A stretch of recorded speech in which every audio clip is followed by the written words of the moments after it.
Colorado and Wyoming, often referred to as the square states, are neighbors. But despite being neighbors, the two states have developed and grown in remarkably different ways. In fact, today, Colorado has about 10 times as many people as Wyoming, which begs the question, why don't more people live in Wyoming, and what caused Colorado to grow so much faster? Welcome to Geography by Geoff and happy 2024. To kick off the new year, I figured we would tackle a timeless question. Why does Colorado and Wyoming have vastly different populations when everything else, climate, geography, and even shape, appear to be the same? Well, believe it or not, there are some fundamental geographic reasons for this. But first, this week's podcast episode is a bit of a unique one. Instead of crafting a whole new episode, I remixed an old episode of ours on the Cascadia Subduction Zone earthquake and brought it more in line with our current standards. If you missed this one all the way back in February of 2023, now's your chance to give it a listen and learn about how the country's largest earthquake could impact us all. You can listen to that episode right now by clicking this link or by checking out the description below. Colorado and Wyoming, two neighboring states in the western United States, share a very similar shape. In fact, they've been nicknamed the square states because they have such a geometric border shape. Despite this visual similarity, however, the two states actually came together in very different ways. Long before European settlers arrived, numerous indigenous tribes thrived in what is now Colorado and Wyoming. In Colorado, the Ute tribe was predominant in the mountainous regions, known for their adaptation to the rugged terrain. The plains of eastern Colorado were home to the Arapaho and Cheyenne tribes, who followed the vast buffalo herds and lived a nomadic lifestyle. In Wyoming, the eastern Shoshone and northern Arapaho were prominent, along with the Crow tribe in the north and the Cheyenne in the eastern plains.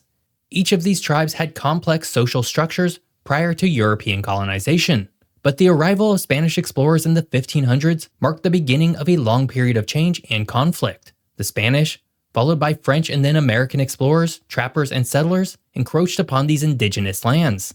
The Louisiana Purchase of 1803 and the subsequent Lewis and Clark expedition increased American interest in the region as a whole. But it would be the discovery of gold in Colorado in 1858 that would mark the first major American migration to the region. Thousands of settlers would head to Colorado in what became known as the Pikes Peak Gold Rush. This influx of settlers led to the creation of the Colorado Territory in 1861.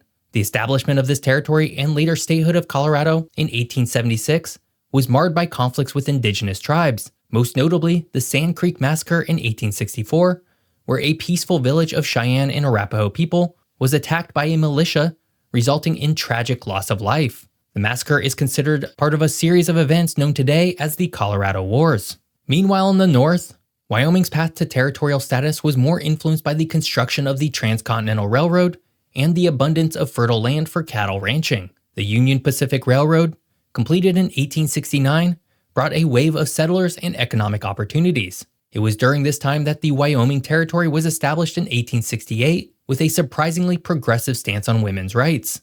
It was the first territory where women were granted the equal right to vote in 1869. When Wyoming became a state in 1890, it adopted the nickname the Equality State. As both Colorado and Wyoming transitioned into territories and then states, the indigenous tribes faced significant challenges. Treaties were made and broken, and tribes were often forcibly removed from their ancestral lands. The creation of reservations, while providing some form of autonomy, was also a means of control and assimilation.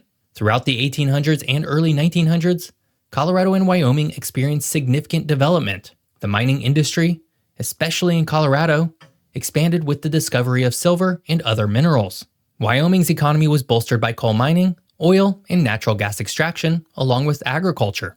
But while both states saw population growth and the establishments of cities and infrastructure during this time, Colorado would outpace Wyoming handily and eventually go on to have more than 10 times the amount of population. Today, Colorado and Wyoming are largely known as the square states, given that they share a very similar and geometrically confined shape. But that's about where the similarities end. Even their physical geography is very different. But before we explore the geography of these two states, if you're enjoying this video, hit that subscribe button. More fun geography videos are just a single click away. Colorado and Wyoming are neighbors, and because of that, the two states do share some geographic similarities. However, Due to the way in which the Rocky Mountains weave through the continent, the two states actually have some surprising differences.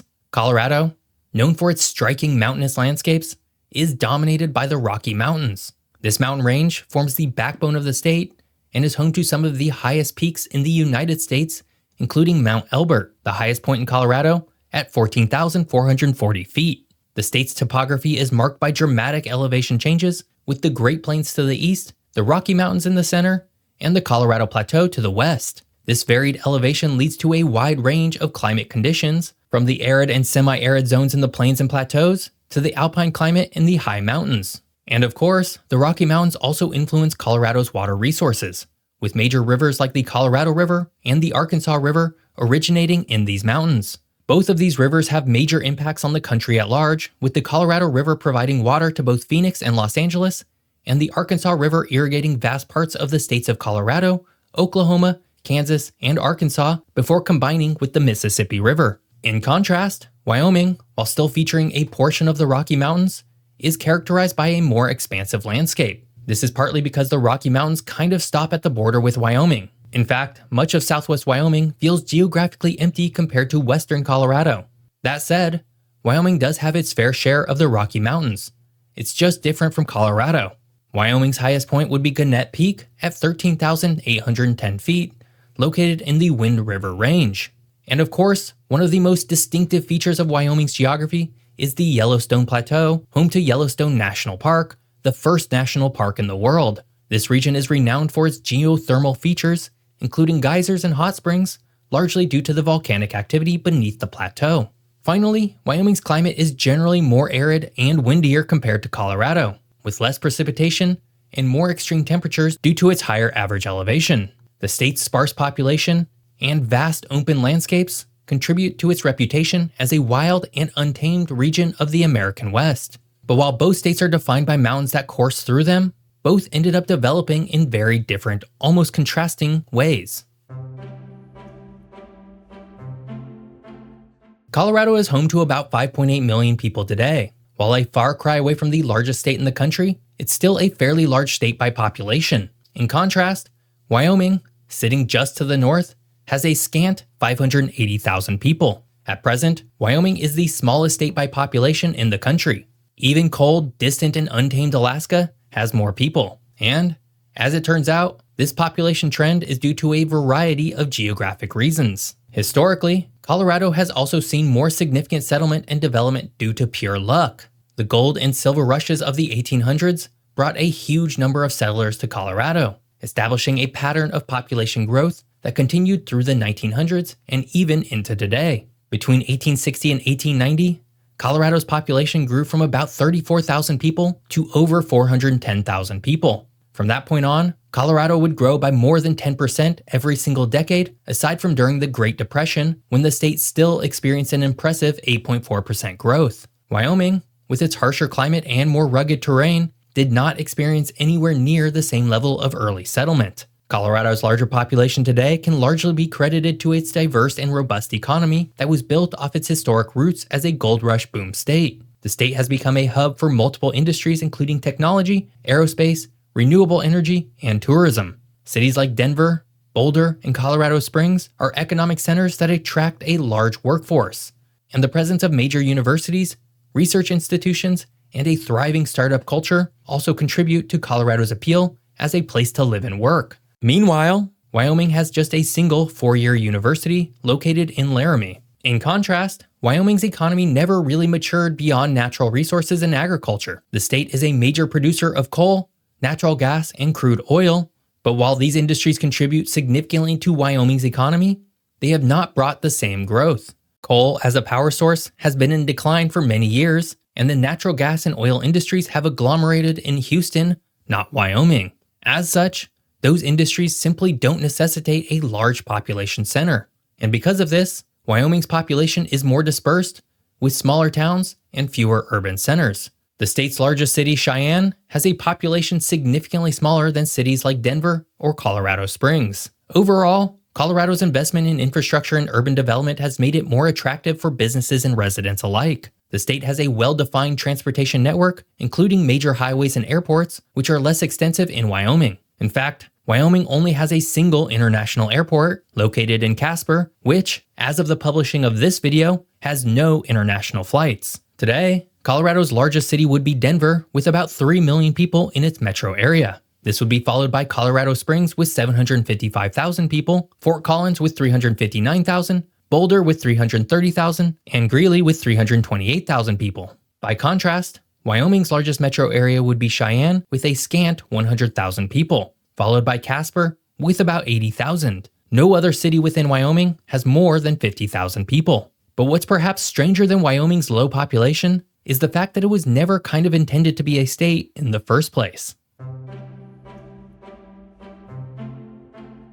Wyoming's path to statehood stands out as particularly unique within American history. Unlike many states that were carved out with clear intentions of statehood, Wyoming's path was more incidental, emerging from a complex pattern of territorial changes. In fact, through time, Wyoming has been part of 7 different territories before emerging as its own entity. Initially, the land that would become Wyoming was part of several different territories. It was included in the land purchase of 1803, transferring from French to American hands. This vast area was originally part of the Missouri Territory, established in 1812. As America's westward expansion continued, the region went through several territorial reconfigurations. It was part of the Oregon Territory in 1848, and then the Washington Territory in 1853, followed by the Dakota Territory in 1861, and briefly part of the Idaho Territory in 1863, and the Montana Territory in 1864. This frequent redrawing of territorial boundaries reflected the fluid nature of the American frontier and the lack of a clear vision for the region that would become Wyoming. Wyoming's emergence as a distinct territory was driven more by practical considerations than by any grand design.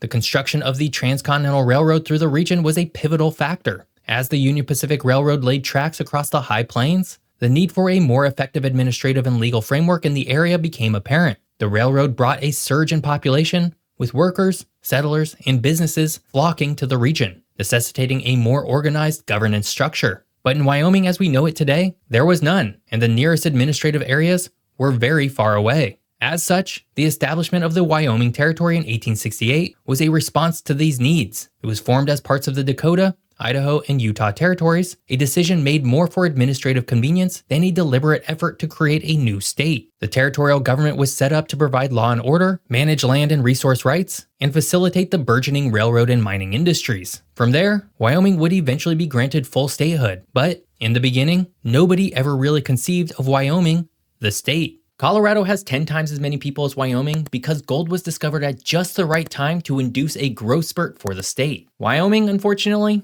never had that same luxury, and due to its remoteness and climate, it's likely to remain as America's least populated state well into the future. I hope you enjoyed learning all about Colorado and Wyoming. If you did, please subscribe to my channel. If you want to listen to the podcast episode, click here. If you want to watch more videos by me, click here. Thanks for watching. See you next time.